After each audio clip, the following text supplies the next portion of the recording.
Course of history with professor emeritus Aslam Syed के programme के एक नए प्रोग्राम के साथ आपकी खिदमत में दोबारा हाजिर हैं।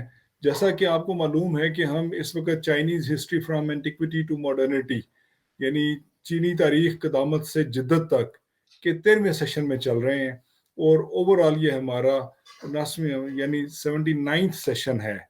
इसमें जैसा कि हमने पिछले द्वार में इसके चाइना की एंशियंट हिस्ट्री उसके डायनेस्टिक रूल को लेके चल रहे थे और पिछले सेशन तक हम आए थे युआंग डायनेस्टी में और उसमें सर ने कवर किया था मंगोल डायनेस्टी जो इन चाइना में रही। अब इस सूरत हाल में अगली हमारे पास दो डायनेस्टिटीज हैं, यानी अब हम एंटर हो रहे हैं लेटर डायनेस्टिक पीरियड जो है चाइना का उसमें। लेकिन उससे पहले चूंकि इस पिछले प्रोग्राम को ख़त्म करते हुए प्रोफेसर असलम सैयद साहब ने यह जिक्र किया था कि वो अगले प्रोग्राम का आगाज़ यहीं से करेंगे कि मंगोल्स का डाउनफॉल चाइना में क्यों हुआ और वो जो रिवोल्ट या रिबिलियन वाला चाइना में एक मिजाज आया जो बाद में अगली दोनों डायनेस्टीज यानी मिंग डायनेस्टी और डिंग डायनेस्टी उन दोनों डायनेस्टीज में ये प्रिवेल करता रहा और अल्टीमेटली ये रिपब्लिक ऑफ चाइना पे ख़त्म हुआ 1912 में और इससे चाइना का डायनेस्टिक रूल भी ख़त्म होता है।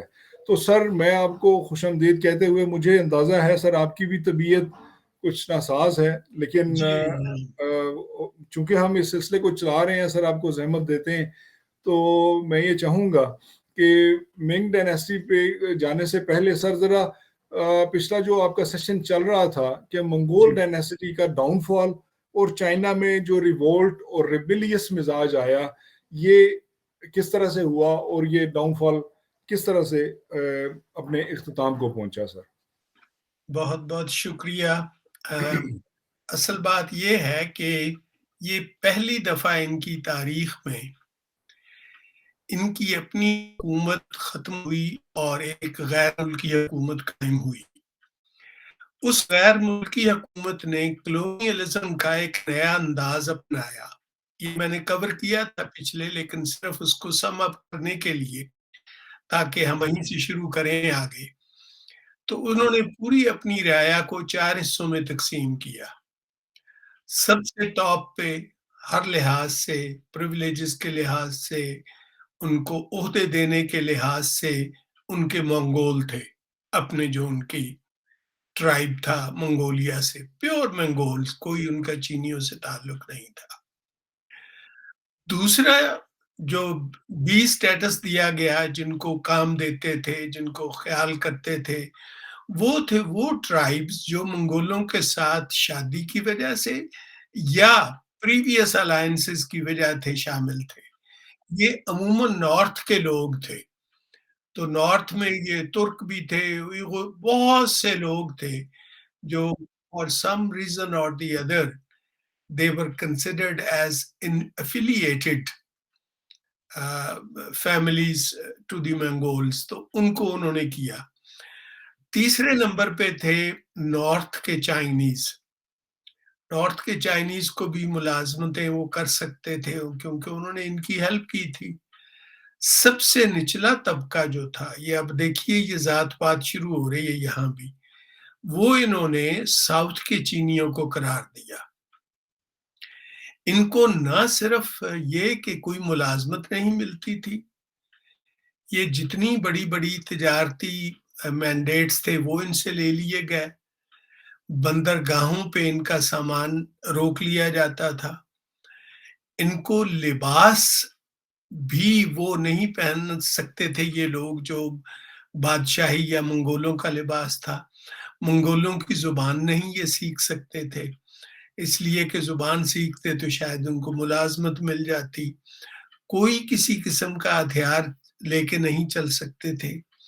इनके साथ हर किस्म की शादी, सोशल राब्ता ख़त्म था। लेकिन जो इन मंगोलों ने हरकत की उससे इनको ये पता नहीं समझ आई उस वक़्त कि असल चीनी जिसको कहते हैं वो नॉर्थ वाले नहीं थे बल्कि साउथ के थे चीनी। और ये बहुत बड़ी तादाद थी, इन्हीं में से इनकी पहली रॉयल फैमिलीज़ आई थीं। तो ये सबसे बड़ी वजह बनी है एक तो। दूसरी वजह ये बनी कि मैं अब वो हम कर चुके हैं तो इसलिए फिर हमारा लेक्चर उसी पे सर्फ हो जाएगा सारा। तो एक किसान था, जब उसको कुछ नहीं मिला अपनी फसलों में तो वो एक मोनेस्ट्री में चला गया। चू था उसका नाम, और वहां जाके मंक बन गया। उसने मंक्स को देखा कि ये जो इनके होते हैं भिक्षु वगैरह, ये क्या करते हैं, ये हमें नहीं पता वो बुद्ध बना या क्या था वो, या कुछ भी नहीं था, सिर्फ वो अपना रोजगार के लिए या सरवाइव करने के लिए शामिल हो गया था उसमें। उसने ये तहरीक शुरू की जो दुनिया में मैंने कहीं नहीं पढ़ी ऐसी तहरीक। उसने क्या किया कि उसने जितने भूखे या वो जो कारोबार जिनका ठप हो गया था, इनमें मछेरे थे, इनमें किसान थे, छोटे-छोटे ताजिर थे, छोटे-छोटे कारोबार करने वाले लोग थे, उन सबको इकट्ठा करके उन्होंने एक तरह से जत्थे बना लिए। ये करते क्या थे, ये जाते थे, लोगों से कहते थे हमारे पास खाने-पीने को कुछ नहीं है। अगर तो वो इनको दे देते ठीक है, वरना उनको लूट लेते, मार देते, उनकी पूरी जायदाद जो कुछ भी होता उसको कॉन्फिस्केट कर लेते। ये इन्होंने करना शुरू किया, और बहुत बड़ी तादाद चूंकि ऐसे लोगों की थी जो बेरोजगार भी थे और जिनको खाने पीने की चीजें भी नहीं थी जिनके पास, तो इनके साथ शामिल हो गए। बाद में कुछ और लोग इसके साथ शामिल हुए, उन्होंने इसको मशवरा दिया कि ऐसे ना करो, इस तरह से तो तुम चाइनीज पॉपुलेशन को अपने खिलाफ कर लोगे, क्योंकि वी नीड कोलैबोरेटर्स कुछ। तो यूं करो, उनको साथ मिलाओ अपने। इसने कहा ठीक है, उनको साथ मिलाया। फिर शहर आफ्टर शहर इन्होंने, ये आपको याद आ जाएगा माओ का लॉन्ग मार्च, ये उसकी इनिशियल फॉर्म आप यहाँ पे देख रहे हैं। और आपको सुर्ख परचम नजर नहीं आएगा, लेकिन सुर्ख पगड़ी नजर आएगी। रेड टर्बन इन लोगों का लिबास बन गया, और ये गांव-गांव, शहर-शहर जाते थे, लोगों को कहते थे मंगोलों को हमने निकालना है, आप लोगों को खाना-पानी पहुँचाना है, हमारा साथ देते हैं तो ठीक है, वरना फिर हम ज़बरदस्ती आपके साथ करेंगे। ये इतनी कामयाब हुई तहरीक कि कोई मंगोलों की फौज इनके सामने ना रुक सकी। जितने कोलैबोरेटर्स थे मंगोलों के, वो या तो मारे गए इनके हाथों या इनके साथ शामिल हो गए। फाइनली इस किसान के बच्चे ने बीजिंग पे जाके कब्जा किया। वहां जाके इसने अपने छोटे भाई को बिठाया और खुद ये नैनकिंग आ गया, और इसने अपनी डायनेस्टी, जिसकी आज हम बयान करेंगे, मिंग डायनेस्टी का नाम रखा। तो ये आप यूं समझ लीजिए कि ये इससे पहले हमें अगर हम देखें, मैं जरा देख लूं क्योंकि मैं कोई ऐसी इंफॉर्मेशन नहीं देना चाहता जो वेरीफाई ना हो सके, कि क्या ये किसानों की पहली बगावत थी, या क्या ये रॉयल फैमिली पहली ऐसी थी जो किसानों की थी। तो इसमें हमें यूं लगता है कि इससे पहले भी ये कुछ लोग थे ऐसे जो कहा, मसलन हन डायनेस्टी के बारे में कहते हैं कि वो भी इन्हीं की थी। और ये नेशनल राइजिंग 1325, अब इसमें बाद में इन्होंने ऑफिशियल एस्टिमेट किए हैं। I don't know, they could be exaggerated, लेकिन ये नॉस्टैल्जिया बन गया था ये जो तहरीक थी। और हम आएंगे बाद में हिस्टोरियोग्राफी पे, अगर कोई सवाल होगा उसका, कि 2001 में चाइना के टीवी ने एक प्रोग्राम शुरू किया अबाउट हिस्ट्री, और उस हिस्ट्री में सबसे पहली जो एक्टिव जो स्टेज पे आया वो मिंग पीरियड था और कोई पीरियड नहीं था। और उस मिंग पीरियड पे जो प्रोग्राम चला, मिलियंस ऑफ पीपल जो थे दे पार्टिसिपेटेड इन। अब ये जो मेरे पास फिगर है वो ये है कि 7 million people were starving and they participated in it. It could be exaggerated, as I said, because it's a big number. History में 7 million people का राइज होना आना, उन्होंने कहा कि क्या करेंगे, मार देंगे, फाका कशी से तो हमारी जान छूटेगी, तो इसलिए इनको निकालो। ये इस लिहाज से मैं ये समझता हूं कि ये एक वाहिद ऐसा तारीखी वाकया है जो हमें किसी और, ना फ्रेंच रेवोल्यूशन इसके सामने ठहरता है, ना कोई और रेवोल्यूशन ठहरता है, बल्कि माओ की तहरीक भी अगर आप देखेंगे तो वो किसी हद तक मॉडर्न दौर की है, बहुत हद तक मॉडर्न दौर की है। ये उस दौर की ही बात कर रहा हूं मैं। आप देखिए ये 14वीं सदी है, 1350s में ये मूवमेंट शुरू होती है और ये फिर विद इन 12 years मेच्योर ऐसा करती है कि मंगोलों को जान बचा के जाना पड़ता है। टोटली दे वर वाइप्ड आउट, कोई मंगोल बाद में फिर नहीं रहा। अच्छा, अब ये चूंकि अब ये सुर्ख पगड़ी सुर्ख झंडा, अच्छा एक इन्होंने फिर बड़ी सोसाइटीज यहाँ बनी इस दौर में। वो मैंने कहा था पगड़ी, कुछ लोगों ने पगड़ी उतार के उसको झंडे के तौर पे इस्तेमाल किया। तो ये चू जो था ये इसने 2-3 और लोग अपने साथ मिलाए। एक वहां पे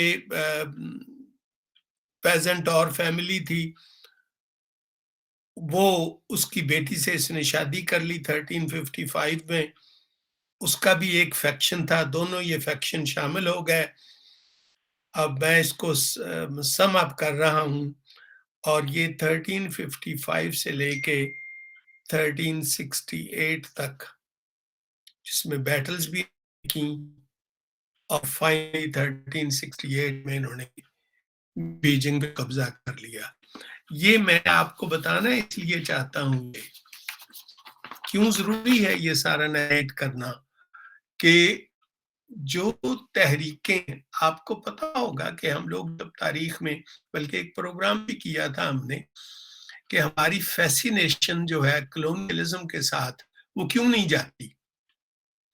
ना हमारे लिबास में जाती है, ना हमारे खाने पीने में, गुफ्तगू में। हम अपनी स्कॉलरशिप को भी उसी तराजू में रखते हैं जिसमें अंग्रेज रखा करते थे।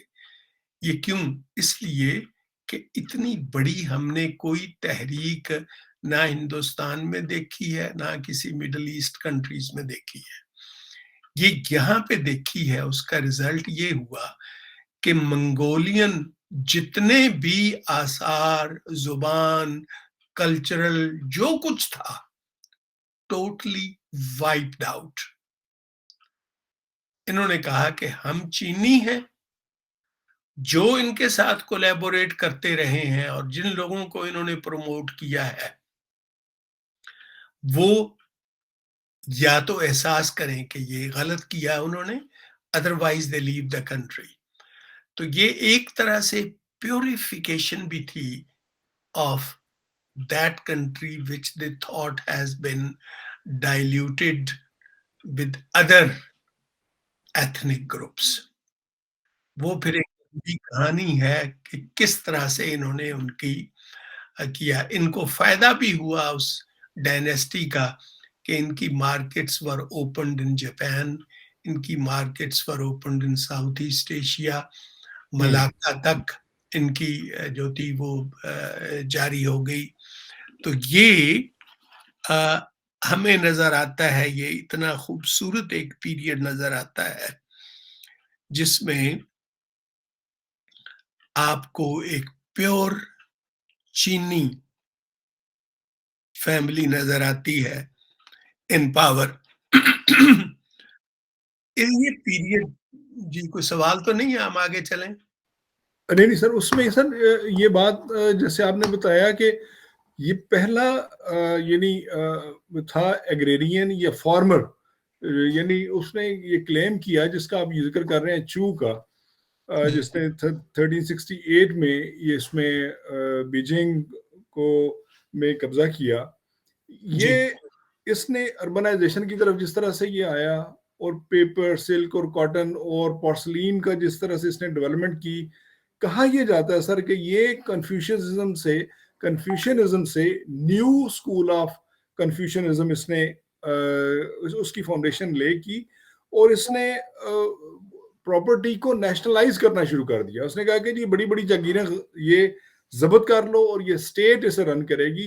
तो ये क्या स्टेट लेवल पे भी ये ट्रांसफॉर्मेशन हो रही थी चाइना में उस वक्त सर? उस वक़्त सबसे बड़ी जो ट्रांसफ़ॉर्मेशन हुई ना, वो हुई है मोनार्की में। देखें ना, इनका पीरियड देखिए आप। जी sir. For the first time in Chinese history 1368 से लेके 1644 तक जी सर। इनकी हुकूमत रही है। रहती है, बिल्कुल ठीक। दिस मैन जी sir. As he was yes sir. इतना पढ़ा लिखा नहीं था, हम्म। लेकिन अमेज़िंग बातें की हैं इसने, व्हिच कभी-कभी मुझे ऐसे लगता है कि जैसे लोगों ने इसका इमेज बढ़ाने के लिए ऐसी बातें लिखी हैं। मसलन 100 सेइंग्स, चूँकि ये हमारे साथ है रिलेटेड, तो इसलिए मैं बता रहा हूँ कि अल्लाह के बारे में, हज़ूर के बारे में, इस्लाम के बारे में इसने कुछ चीज़ें ऐसी लिखी जो आज तक आपको नैनकिंग की मस्जिद में मिलेंगी। कि ये कि क्या कैसा मज़हब है, कितना खूबसूरत मज़हब है ये। तो ये जो टॉलरेंट एक पॉलिसी है, सिर्फ़ 2 मज़हब इसने बैन किए अपने मुल्क से। एक नेस्टोरियन क्रिश्चियनिटी था कि ये नहीं आने देंगे, और दूसरा था मैनिकेनिज़्म कि ये नहीं आएगा। बाकी कन्फ्यूशियस की, चूँकि उसकी जितनी एजुकेशन और फ़लसफ़ा था वो जा मुख्तलिफ फ़ेजेज़ से गुज़र के, कुछ उन्होंने पॉलिटिक्स भी शामिल कर दी, कुछ ने फ़लसफ़ा भी डाल दिया, कुछ ने उसको मिक्स कर दिया डाओइज़्म के साथ, कुछ ने उसको बुद्धिज़्म के साथ मिक्स कर दिया। ये सब इसको पता था। तो इसने उसको अलहदा किया, खुद नहीं किया। ये हम अक्सर चूँकि कुम एक्सक्यूज़ मी, डायनेस्टी के साथ कर देते हैं इसको हम एफ़िलिएट।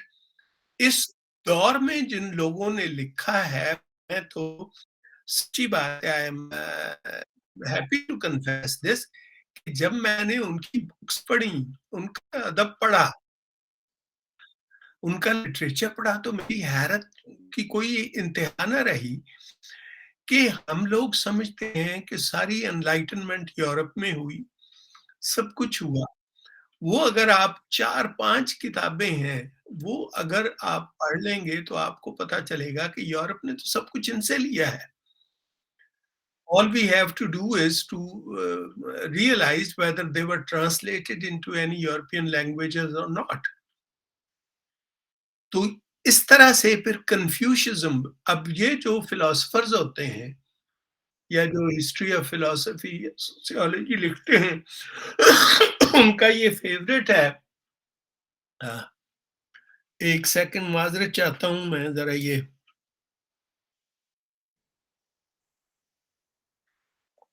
ये जो शानदार किस्म की चीज़ है व्हिच हेल्प्स माय थ्रोट। तो मैं अर्ज़ कर रहा था कि ये लोगों ने जो इसके साथ एफ़िलिएटेड थे, उन्होंने बहुत कुछ लिखा है इस पीरियड में। एक तो पीरियड की आप मियाद देख लें, दूसरा फ़लसफ़ा, तारीख़, fiction, historical fiction, critic of religions. यानी एक किताब छपी जिसमें एक ऑथर है इनका फेंग, उसने तमाम रिलिजन्स की असलियत दिखाने की कोशिश की है कि इनके पीछे असल में क्या है। असल में इनके पीछे इक़्तिदार है, असल में इनके पीछे सुप्रीमेसी का आइडिया है। वो जो कॉन्सेप्ट है कि हमें ये गॉड के करीब लेके जाते हैं, उसने कहा दैट इज़ ऑल नॉनसेंस, इनका कोई नहीं है। इसी तरह जहाँ कहीं इनको नज़र आया कि कन्फ्यूशियस को या तो मिसइंटरप्रेट किया गया है या Confucius needed to be revised, इन्होंने रिवाइज किया उसको, keeping in view the prevailing circumstances. अब जो आप दूसरी तरफ इशारा कर रहे थे, उसमें there is no end to the innovations. अगर हमारे पास टाइम है तो मैं आपको गिनवाऊं अगर, जी सर। तो शायद आपकी हैरत की इंतहा ना रहे। उसमें सबसे पहली बात जो हमें नजर आती है वो ये है कि अब ये मशीन को ही देखिए। इन्होंने कहा उस वक्त, बल्कि ये खुद इसका जू का बयान था, कि अगर हम पे किसी ने कभी कब्जा किया, मुस्तकिल तौर पे हमें कभी किसी ने अगर नीचा किया, तो वो अब नॉर्थ से तो नहीं कर सकेगा कोई, वेस्ट से नहीं कर सकेगा कोई, साउथ से नहीं कर सकेगा कोई, रह गई है हमारी एक्सपोज़र टू द ईस्ट। इसने कहा कि पायरेट्स उस वक़्त काफ़ी थे ईस्ट में, पैसिफिक के, कि नेवी तैयार करवाई इसने एक, और एक मुस्लिम था उसका एडमिरल, बल्कि अगर आप नैनकिंग जाएँगे तो उसका आपको मुजस्समा मिलेगा एक जगह, who was the admiral of his navy. उसको इसने कहा कि इनसे हमारी जान छुड़ाओ। तो उसने ख़ैर फिर खूब इनकी पिटाई की और ये पूरा एरिया उसने सिक्योर कर दिया। लेकिन उसने साथ ये इनको वार्न कर दिया कि you will be vulnerable from this part of your country. तो जिस वक़्त फिर ये आए हैं अमरीकी और ब्रिटिश और फ्रेंच और ये पोर्चुगीज़ और ये सारे, they did not come through any land route, they came from this side. So then people remembered his advice कि we wish we had strengthened our navy. ये बड़ी पुरानी फिर बाद की बात है, उसमें आएँगे तो देखेंगे। दूसरी बात इसने जो की, इसने रिवाइव की ये ग्रेट वॉल ऑफ चाइना। जहाँ कहीं वो मिट्टी से बनी भी थी, इसने उसको पत्थर करके सारा ठीक कराया। अब जो डेवलपमेंट होती है इसके दौर में ट्रेड की, उसकी तरफ हम आते हैं। अच्छा, इसकी जो मैं आहिस्ता-आहिस्ता सारी बातें बताऊँगा। दूसरा अहम चीज़ जो मुझे नज़र आई इस पीरियड में, वो सोशल लेजिस्लेशन थी ऑन लैंड एंड पेजेंट्स।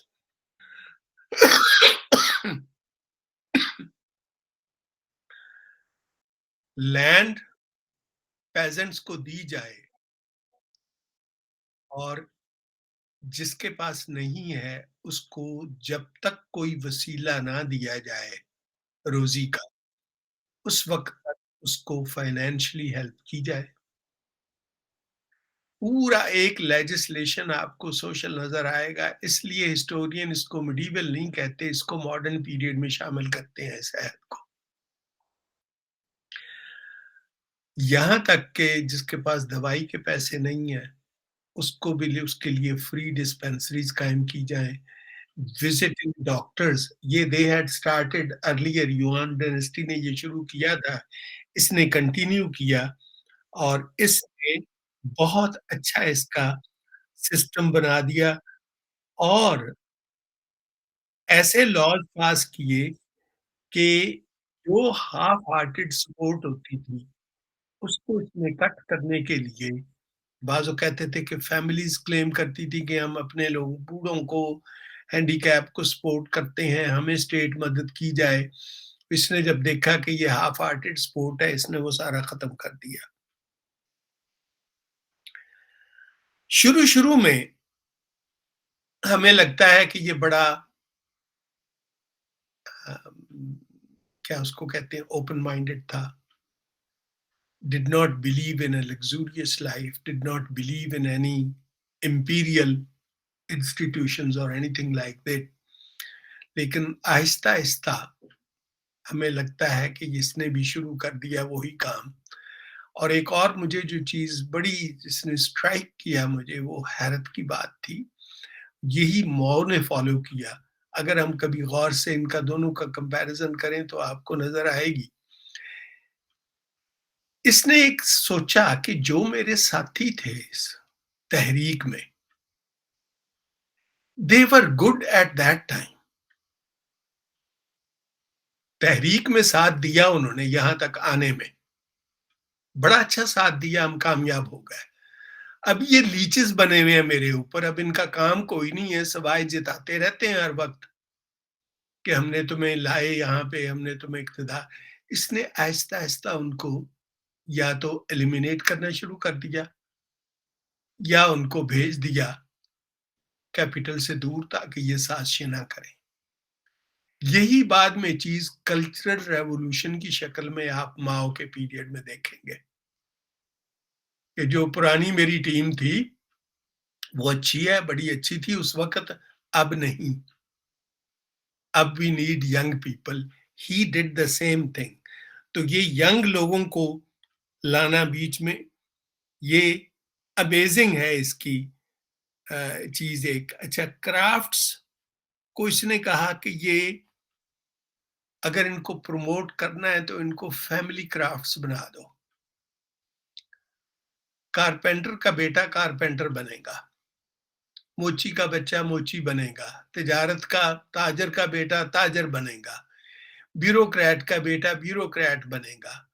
तो ये you will see families of artisans being promoted by this dynasty. और ये ऐसा सिलसिला चला कि बाज़ औक़ात तो बड़ा ये मुफीद साबित हुआ, क्योंकि you will never loose any artisan.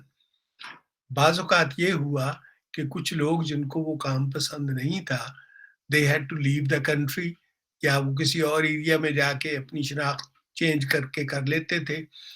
लेकिन इसकी दूसरी बात ये थी कि जो हिस्टोरियन थे वो हिस्टोरियंस ही रहे। हिस्टोरियंस की फैमिलीज़ आपको मिलेंगी, प्ले लिखने वालों की फैमिलीज़ आपको मिलेंगी, फ़िक्शन निगारों की फैमिलीज़ आपको मिलेंगी, पोर्सिलीन पे काम करने वालों की फैमिलीज़ मिलेंगी। इसने उनके लिए इंस्टीट्यूशंस बनाए और इन लोगों ने इसीलिए उनमें ऐसी तरक्की की कि दुनिया की वंडर जो कि आज भी है, हालाँकि थोड़ी-सी वो चेंज हो गई है, पोर्सिलीन टावर, यूरोपियंस देख के हैरान हो गए कि ऐसी चीज़ हमने पहले ज़िंदगी में कोई नहीं देखी थी। तो क्राफ्ट मैंने जैसे कहा। अच्छा, दूसरा इसने किया, मिलिट्री स्टैंडिंग आर्मी इसने कहा हम ज़रूर रखेंगे, इन पे नहीं बेस करेंगे जो लैंडलॉर्ड्स हैं। लेकिन सपोर्ट कैसे करें? Excuse me.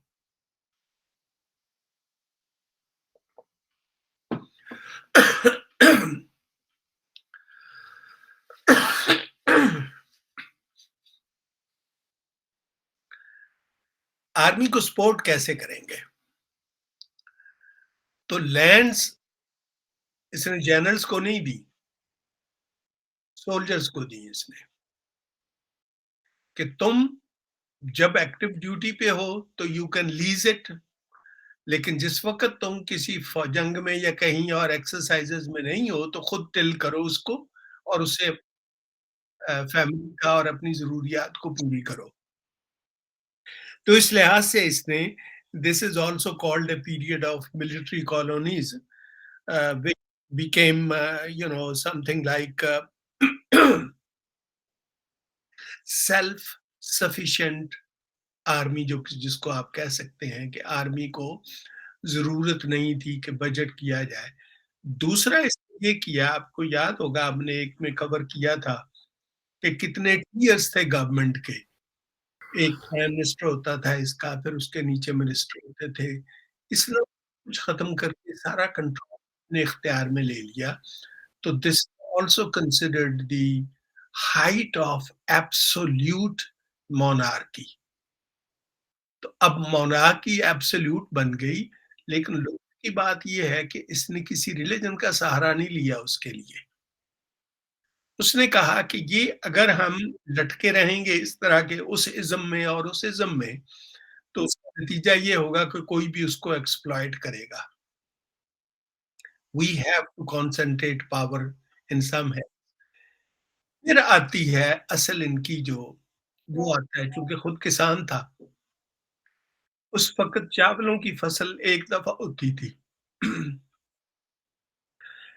इसने कुछ एक्सपेरिमेंट करवाए, तो चावल साल में 2 दफ़ा उसकी फसल होने लगी और वैराइटीज़ ऑफ राइस ऐसी कई इंट्रोड्यूस की इसने कि 2 महीने में क्रॉप तैयार हो जाती थी।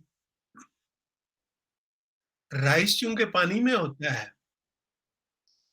तो इसने कहा कि वो पानी उसमें अगर आप फिशरी डालें, तो सेल्फ सफिशिएंट हो जाएँगे किसान भी। मछली के लिए भी उसको किसी डिपेंडेंट नहीं होना पड़ेगा, चावलों के लिए भी नहीं होना पड़ेगा। तो ये उस वक़्त से चाहे it became a part of Chinese agriculture के आपका फिशरीज़ जो हैं, they are also rice producing fields. अब और देखिए तमाशा, ये चाइनीज़ मेडिसिन की तरक्की है कि मलेरिया बहुत होता था, जहाँ पे ये राइस कल्टीवेशन होती थी। क्योंकि पानी मच्छर उसमें बहुत होते हैं। जब इन्होंने फिश उसमें छोड़ दी, तो फिश खा लेती थी मच्छरों को। तो मलेरिया एरेडिकेशन भी शुरू हो गई इससे। तो ये लोगों ने फिर स्टडी किया कि जिन-जिन इलाकों में राइस के फील्ड्स में ये फिशरीज़ इंट्रोड्यूस की हैं, वहाँ पे मलेरिया के केसेस बिल्कुल शाज़-ओ-नादिर ही होते हैं। तो these were some of the amazing developments. अच्छा, फिर ये भी फॉर द फर्स्ट टाइम किया कि is it possible to have crops with less water? ये इसने अपने लगाए जो कारीगर थे, उन्होंने कहा हाँ जी, मुमकिन है।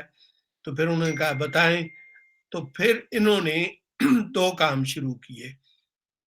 एरियाज़ में जहाँ पे कम पानी था, वो फसलें लगाई जो कम पानी से हो सकती थी। फिर इन्होंने अल्टरनेट क्रॉप सिस्टम। पहले क्या था? ये राइस फील्ड्स हैं, उसमें आप कुछ और नहीं लगाते थे, राइस ही लगाते थे। ये व्हीट फील्ड है, उसमें कुछ आप और नहीं लगाते थे, व्हीट ही लगाते थे। तो इन्होंने कहा कि नहीं, ये गलत है, हम इसमें जब राइस का मौसम आएगा राइस लगाएँगे। अब हम इसमें कॉटन लगाते हैं। Cotton was introduced for the first time, they got it from 2 areas. एक तो नीचे से बंगाल से उसके सैपलिंग्स लाए, दूसरे सेंट्रल एशिया से लेके आए और फ्रॉम दैट टाइम ऑनवर्ड्स रेशम के साथ-साथ कॉटन भी डेवलप होने लगी। हाँ। इसमें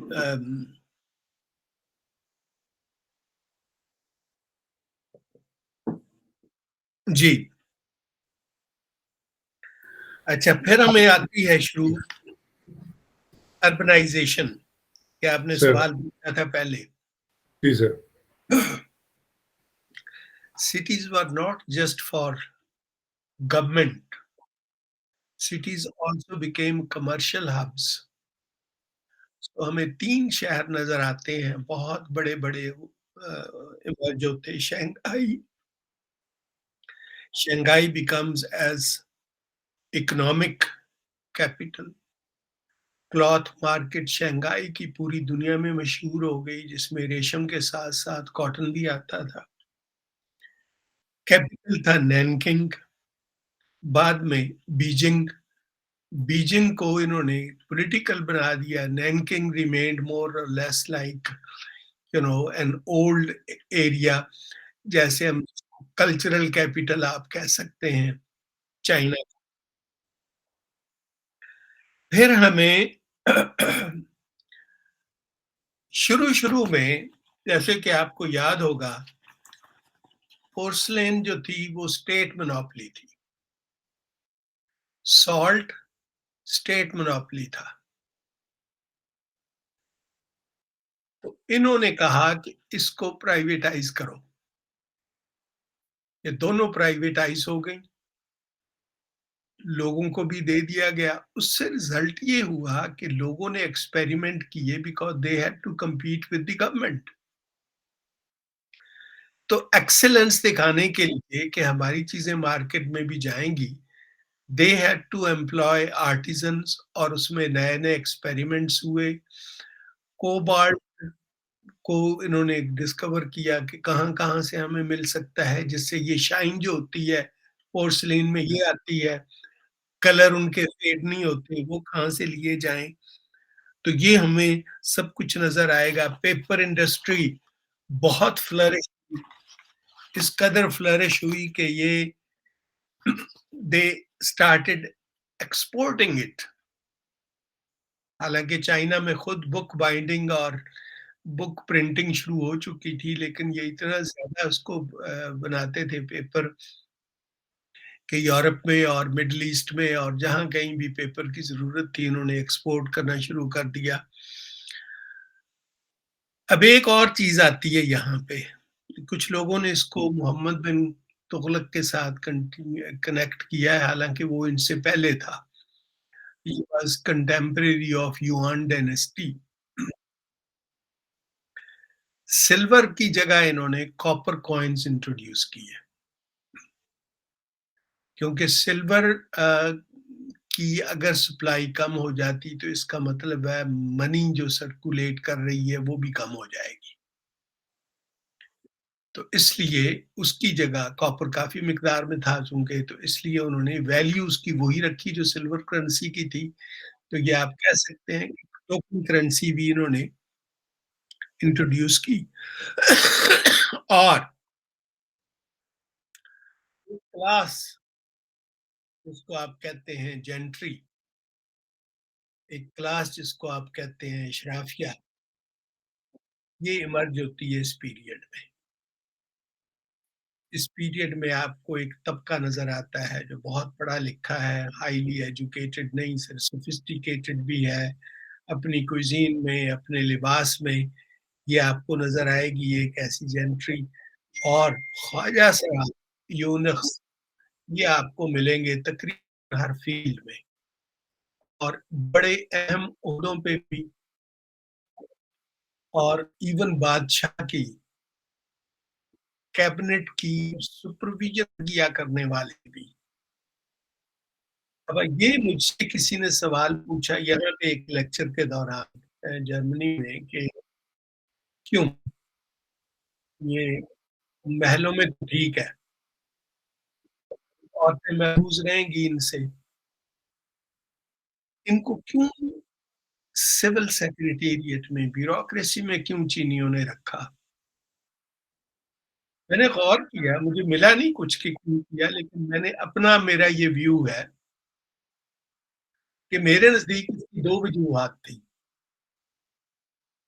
एक वजह तो ये थी कि करप्शन जो होती है वो अक्सर इंसान या अपनी फैमिली के लिए करता है या बेगमात के लिए करता है।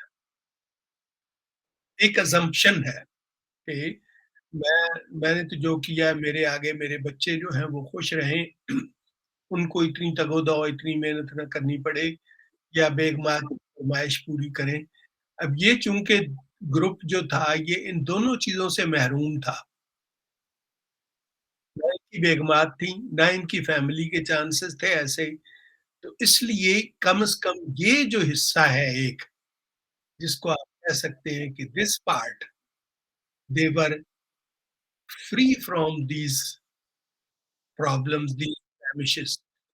तो ये मेरा अपना नज़रिया है और उसका रिज़ल्ट ये हुआ कि ये एक पूरा मुआशरा हमें नज़र आता है। एक बड़ी ट्रस्ट क्या ना क्लास नज़र आती है, कई-कई डिपार्टमेंट नज़र आते हैं, जिनमें दे वर दे आउटनंबर्ड रेगुलर लोग जो थे। अच्छा, अब इसी पीरियड में नॉवल राइटिंग शुरू होता है। 1550 में एक नॉवल लिखा गया the story of the river bank. शुई हाशुआन लिखने वाला है। फिर एक और जो कि मेरा फेवरेट है, the westward journey written by हसी यूची, ये सैटायर है। फिर जिसका मैंने पहले ज़िक्र किया, फेंग मेंग लुंग, ये आयरॉनिक लिखता था और बहुत अच्छा लिखता है, था मतलब अब तो कहना चाहिए बेचारा। फिर एक और आई किताब, the tale of three kingdoms, ये इतनी मशहूर हुई ये किताब, एक यूरोप वालों ने भी इससे काफ़ी कुछ, हमें बड़ा स्कैटर्ड रेफरेंस मिलते हैं। जो यूरोसेंट्रिक राइटर्स हैं, वो मुझे लगता है कि उन्होंने कहीं-कहीं कोई फ़िक्रा आ जाता है कि वॉल्टेयर को ये किताब बड़ी पसंद थी और फलाँ को ये किताब बड़ी पसंद थी। और मैंने जब यूरोप में देखे हैं इनके चीनियों के आसार, तो मुझे इनके लिबास नज़र आए। कई जो इनके पैलेसेस हैं यूरोपियन किंग्स के, उनमें चाइनी टी हाउस नज़र आए, बिल्कुल चीनियों की तरह बने हुए, जिसमें चाइनीज़ सारा वो सिस्टम जिस तरह से वो चाय पीते थे, वो चीज़ें रखी हुई हैं। और फैक्ट्रीज़ ऐसी मिली जहाँ पे दे हैड इम्पोर्टेड वर्कर्स, जो आके यहाँ पे यूरोपियंस को सिखाते थे। This all happened during this period. ये मिंग पीरियड में इसकी इब्तिदा हुई, ये फिर चलेगा आगे भी, क्योंकि फ्रेडरिक द ग्रेट जो था, ये प्रशिया का हुक्मरान, he became so much enamoured with China कि वो तो सुना है चाइनी लिबास पहन के ये दरबार में आता था कभी-कभी, और काफ़ी उसकी आदात भी कहते हैं कि चीनियों से मिलती-जुलती थी। बहरहाल, ये मैंने कहा मैं आपको बता दूँ। दूसरी चीज़ जो हुई, वो ड्रामा, ड्रामा, ओपेरा, और ये आपने शैडो डांसिंग देखा होगा, शैडो ड्रामा देखा होगा। इसको भी यूरोपियंस ने एसोसिएट किया है जापानियों के साथ। In fact it started in China. तो ये आर्ट्स में आप देखें कितनी डेवलपमेंट होती है। पपेट प्लेस शुरू हो गए। अ, ये हम ज़िक्र कर चुके हैं इनका। अच्छा, अब बीजिंग का भी ज़िक्र कर चुके हैं कि ये कैपिटल बन गया। और फिर कई एम्परर्स थे जिन्होंने आके कुछ चेंजेस की। अगर हम बिल्कुल इसको देखें क्लियर एक नज़र से आज बैठ के, तो दिस इज़ द पीरियड। अब मैं 5-6 मेन चीज़ें बताऊँगा आपको कि eight that time it was the most developed and flourishing society, almost as good as Mughals of India. ये उनके मुगल समझ लें आप, और चीनी उन पे उसी तरह फ़ख्र करते हैं। वो मैं हिस्टोरियोग्राफी की तरफ बाद में आऊँगा, ये ज़रा मैं कवर कर लूँ इसको। दूसरी चीज़, इंस्टीट्यूशन जिनकी वजह से चाइना जाना जाता है आज भी, civil bureaucracy became highly disciplined and sophisticated. With it became elitist also. Mannerism जो आपको नज़र आएगा, गुफ्तगू का तरीका, चलने का, हुक्मरान के सामने बैठने का, these were all developed during this period. फरावानी हो ना जब किसी चीज़ की, खुशहाली हो, तो फिर इंसान बैठ के मैनर्स भी सीखता है और दूसरी चीज़ें भी डेवलप करता है। आर्ट डेवलप हुआ। For the first time king wants to know कि वो शंघाई अब कैसा है। उस वक़्त कैमरे तो होते नहीं थे। तो वो आर्टिस्ट थे जो बाकायदा उसकी पेंटिंग बना देते थे कि जी ये शहर ऐसा है, ये दरिया है बीच में, ये मार्केट्स हैं ये सारे, तो हमें पुराने नक्शे अगर आप देखें, सिटीज के मैप इलस्ट्रेटेड, वो इसी दौर के नजर आएंगे आपको, जिसमें लोगों ने ये कोशिश की बताने की कि this is what our country is. अब दूसरी बात जो मैं कहना चाहता हूं वो भी, ताकि हमारे व्यूअर्स जो अपने हैं, जिनको बहुत कम इल्म है शायद ऐसी चीजों का, वो ये है कि ये शाहराय रेशम ने मुस्लिम कल्चर को कैसे इंट्रोड्यूस किया इस पीरियड में चाइना में। Muslim culture became predominant not only in architecture, not only in warfare, but also in cuisine, clothes, and to some extent even in marriage ceremonies. The idea of temporary marriage was introduced. इनका एक हुक्मरान था जिसने ये सोचा कि ये जो फौजी जाते हैं बाहर, बजाय इसके कि वो गलत काम करें, तो इनको they should be allowed to have contract these such marriages. इसी तरह से हमें नजर आएगा, एक्सक्यूज मी 1 मिनट मोर,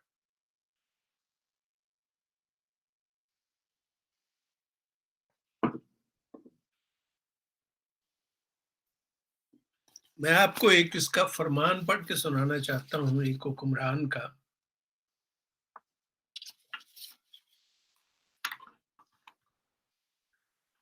योंगली है एक एम्परर। जी सर, योंगली पे ये इनकी खत्म होती है ना सर डायनेस्टी।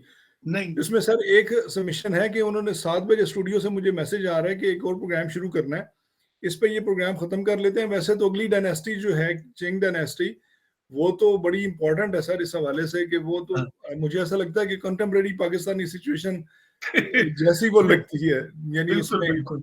जी चले सर, फिर मैं ये पढ़ देता हूं जी आपको प्लीज सर, ये यंगली का कि सर आप कर रहे हैं। ये दिस इज ये टॉलरेंस की इंतहा होती है। ये जी आपको सर, ऐसी तहरीर किसी यूरोप में या आई जी एम सर, सॉरी टू से शायद किसी मुसलमान मुल्क में भी नजर ना आए। सर ये एम्परर योंगली था 1402 से 1424 तक। 24 तक, जी सर, ये एक मस्जिद पे लिखा हुआ है आज भी।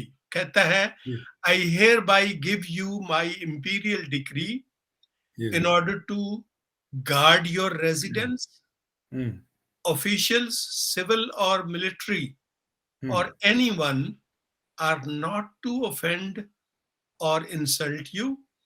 हम्म Anyone who offends you or insults you hmm against my imperial order will be punished as a criminal. हम्म, तो चले, ये बिल्कुल जी, दूसरी है इंतहा जिसको हम कहते हैं कि टॉलरेंस कैसे की जाए। जी ये sir, this also predates Mughal period, जी 1424 में बिल्कुल, ही डाइड। तो बिल्कुल, ये मैंने कहा इस पे फिर आज एंड करते हैं। I hope by next week I will feel better जी सर। एंड और we will then see what we have left. ये सर, और इसी पे क्योंकि शुरू सर करेंगे, मिंग पे ही। जी इस पे शुरू करते हुए अगली डायनेस्टी सर, चूंकि जो इनकी किंग डायनेस्टी है उसी में माओ का वो लॉन्ग मार्च है, उसी में सारा मतलब है कि वो रिवोल्ट है, और ये इनकी 2000 साला डायनेस्टिक रूल उसी पे खत्म होता है और रिपब्लिक ऑफ चाइना का आगाज होता है। तो ठीक है। ये इसमें ही वो आपने एक दफा जिक्र किया था बॉक्सर रेवोल्यूशन का, हाँ वो हाँ, इसमें आ जाता है। तो उसमें सर काफी सारी ऐसी चीजें हैं जो हम मैं ये सोच रहा था कि शायद आज हम कवर कर लेंगे, लेकिन आज जिस तफसील में आपने बयान किया मिंग डायनेस्टी के सारे डायनामिक्स का, तो ये बड़ा शानदार रहा सर। अभी चूंकि स्टूडियो में उन्होंने 7 बजे एग्जैक्टली दूसरा प्रोग्राम शुरू करना है, तो आज हम अपने दोस्तों से शुक्रिया के साथ, और सर आपसे खुसूसी शुक्रिया कि आपने तबीयत की खराबी के बावजूद आज का प्रोग्राम हमारे साथ किया। इंशाल्लाह सर हमारी दुआ है अगले प्रोग्राम तक आप मुकम्मल सेहतियाब हों, और इंशाल्लाह। अगला प्रोग्राम इंशाल्लाह हम किंग डायनेस्टी पे करेंगे, जो ओके, कि डायनेस्टिक रूल का इख्तिताम भी है और रिपब्लिक ऑफ चाइना का यानी मॉडर्न चाइना का आगाज भी है। आप सब दोस्तों का बहुत शुक्रिया सर, आपका खुसूसन शुक्रिया। दुआ में याद रखिएगा सर। इंशाल्लाह अगले हफ्ते नए टॉपिक के साथ मिलेंगे। तब तक खुदा हाफिज।